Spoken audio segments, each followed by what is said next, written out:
Hey everybody, it's PB here, and this is going to be a first for me, a review of Batwoman. Season 1, Episode 3, Down, Down, Down. And maybe that is a apt description of what they're doing with the series, I'm not entirely sure, because it doesn't seem to be getting much better. Because it starts off with some ridiculous flashback scene to give us a little exposition, and then it cuts right to Alice having a dream. So apparently the flashback was just her having some freaking dream. I don't know what for, but that's what was going on. I don't know why, but that's what they felt they needed to show us. And then they cut to her turning on the bat signal and luring Kate over to talk to her, and Kate says, you know what, you're still my sister, and if you cannot kill anybody for 24 hours, then, you know, we can try and have a relationship, even though I'm trying to be a superhero, and you're a supervillain. Totally ridiculous. Anyway, she agrees to it, and we move on. We cut to Kate Kane's ex-girlfriend from the academy working out with her husband. And he's like, oh, you seem a little riled up today, and I don't know why he was saying that, and she comes back at him, oh, what? You can't keep up? It's a bit too much? And I was like, no, it's not too much. This is not one of those deals where men can't keep up with women. You're just sparring in the gym. Just hold your fucking horses. It's okay. But they get done doing their training session, so he's got to go talk to the boss. He shows up, she gives him a kiss. There's no magic between them at all. She's like, no, you're not Batwoman. I don't feel like we ain't got no electricity here. Then she starts talking to Batwoman's stepsister, and she just keeps on telling her, because apparently she needed a bodyguard. I don't know why she needed a bodyguard. I guess it's to just like, you know, keep tabs on her. She has to tell her that Katie is very available, both emotionally and physically. I'm glad, very glad, even though I'm a man and she's a lesbian, but I'd still watch the video. Anyway, that's a different point. Then it cuts to Kate Kane walking into the Bruce Wayne office where she found the original bat cave that she found, which shouldn't be the first one, but whatever, it's a different point.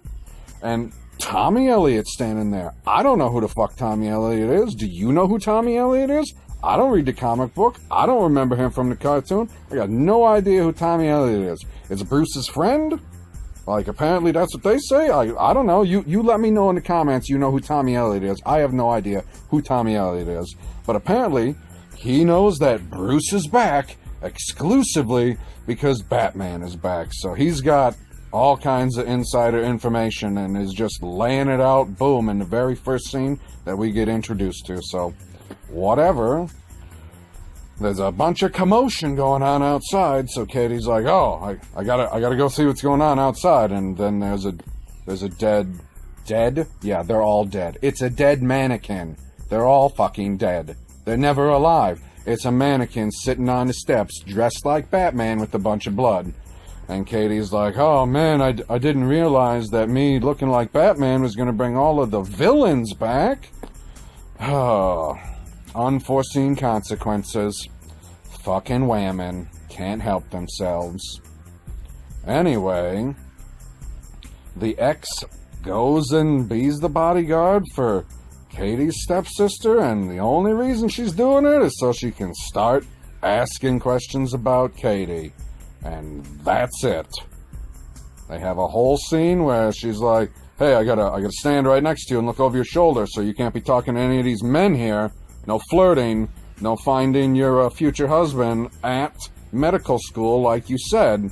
I'm gonna shoo all of the men away, and then I'm gonna ask you about Batwoman, because that's what I'm here for. It's all I care about. That's what happens, and then cuts back to Kate Kane and Luke Fox. Yeah, I guess that's his name. as proper Jeremy would say, not Alfred, which is ridiculous because Alfred never deals with the tech.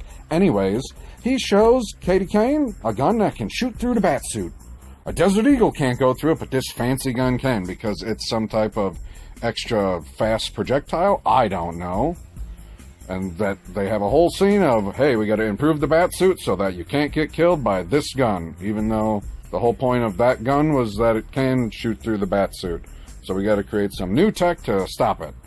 And at this point, my wife goes, hey, Batwoman is smoking hot. And I was like, what? Where's the rest of the woman? I need the rest of the woman that she's like half of a person. Like if Batwoman was like, I don't know, Kelly Brook or something like that, like that's my kind of Batwoman. Give me some curves on Batwoman. Like that's what we'll get to that. They say that, I'm getting ahead of myself. I need more curves for a woman to be thinking she's smoking hot, other than some lame-ass smirk. Anyway, Katie is doubting herself that she can go do anything, that she can help anybody at any point, that she doesn't want to be Batman anymore, that she doesn't want to do that job. She's giving hope to people, and that was a bad thing. But apparently now Luke is encouraging her to put the suit on? Why is he spent 2 episodes saying you're not Batman. All this stuff is for Batman. All this stuff is for Batman. And then it's, hey, we're in the 3rd episode now. You need to be Batman. We need Batman. We absolutely need you to go and do it. I don't know why, but that's what they're doing. So he is able to, quell all of her doubts and get her to put the suit on one more time. So, cut away from that, and she has to go to a party. They're all having some fancy-ass party at Tommy Elliott's thing. I don't know exactly what's going on because he's richer than Bruce Wayne now. He's got to let everybody know. So Katie gets there and she runs into a bunch of people she don't fucking care about. She finally runs into her father and he's like, oh, finally, somebody here who hates Tommy Elliott just as me. And Katie lets her dad know that Alice isn't going to be a problem tonight. And he says, well, how do you know that, Katie? And she goes, twin stinks. And I was like, you gotta be kidding me. She didn't actually say She didn't actually say twin stinks. I put a little spit on that. She said twin instincts. Like, that's a real thing for somebody that you ain't been around for like 15 years. Like, you have no idea what this person's like. She's like fucking Darth Vader. She's like, no, we killed Beth. She's gone. I'm Alice now. Twin instincts my ass. And then Katie goes and gives a veiled threat to Tommy Elliott, talking about this gun that can kill Batman or shoot through the Batsuit. She thinks that he stole it, and he's like, well, there's going to be a tracker on the gun, and Batman's going to be able to find it. Or the people at Wayne Enterprises are going to be able to find it. And he's like, oh, geez, I better go check it out. So he does. And then they get a call from Alice, who's at their penthouse on the other side of town. And the dad decides, hey, we gotta get everybody out of here. Everyone. We gotta evacuate the building. So they all get into the elevators. And sure as shit, Tommy Elliott fell for Katie's trap. He goes and he's looking at the gun, and Katie just waltzes right in, and she goes, oh, would you look at that? You have Bruce's gun. I'll take that back, please. That's not yours. And he's like, no, I'm not giving you back the fancy gun. And apparently he learned who Batman was from the Riddler. He just paid the Riddler a bunch of fucking money to tell him who Batman was. I don't know how the Riddler figured it out. They're not going to tell us any of that because they don't know how many Batman villains they're going to bring in. But that's what's going on. Who knows? So then he pulls his personal weapon out, and Kate has to do a dick joke. She goes, oh, Batman's is bigger. which is a little weird considering Batman is her cousin. Like, how do you know? Like, you shouldn't know that. And if you do, why are you referencing it? Maybe don't talk about Batman's penis when he's your cousin and you're talking to a villain. Just be like, hey, his gun is better. Like, you ain't gotta say bigger and make the dick joke. That was a bad joke. It was real bad. So Tommy says, hey, you're gonna leave me alone because I got all the elevators rigged. And you're a hero. You need to save these people. And if I hit these buttons, I'm gonna drop these elevators. And if I drop the elevators, it's gonna kill your family. Your family's in the elevators. He goes, watch this. And he hits the button and he kills a bunch of wait staff. I don't know why. Apparently the threat isn't enough. In this show, you actually have to kill someone first. And then you need to have the threat play through. Instead of just putting them in the situation and letting the threat be a threat, you have to actually follow through first, and then people will believe that you're actually threatening. It's Batwoman logic. I don't know. He dropped the elevator, killed a bunch of waitstaff. Something like that. But then Katie's ex from the academy lies to her husband about ever dating Katie. It's hilarious. It's quite hilarious. Everyone saw it coming. She's totally hiding the fact that she's a lesbian. And I'm surprised SJWs aren't freaking out. So Katie's got to take off. She's got to go get the batsuit. She gets into the cave and she's like, oh man, maybe I'm better than Batman because I'm here. And I was like, fuck you. Fuck you, Batwoman. There ain't no fucking way that you are better than Batman just because you are there. 2 seconds ago, you were just doubting yourself. You're like, I don't think I can do it. I don't think I can do it. I'm not Batman. I'm not Batman. And then 5 seconds go by and you're like, well, maybe I'm better than Batman because I'm here. And just like I thought going into the episode, they fixed the problem of it being Batman and not Batwoman. They paint the suit and give it a fucking wig. Cool. Which, I'm all for redheads, so, I mean, she does look much hotter, and her head doesn't look ridiculously bulbous now that they got the wig on, so that's a bonus. So she takes off to the building, and she stands on top, and Tommy goes, you're not Batman. She goes, yeah, that's the point, Tommy. I'm not Batman, I'm Batwoman. Okay, well, whatever. And then they have to fight because the device that they designed wasn't fully charged because, obviously, she still doesn't know how to use fucking devices! Are you shitting me? What the fuck?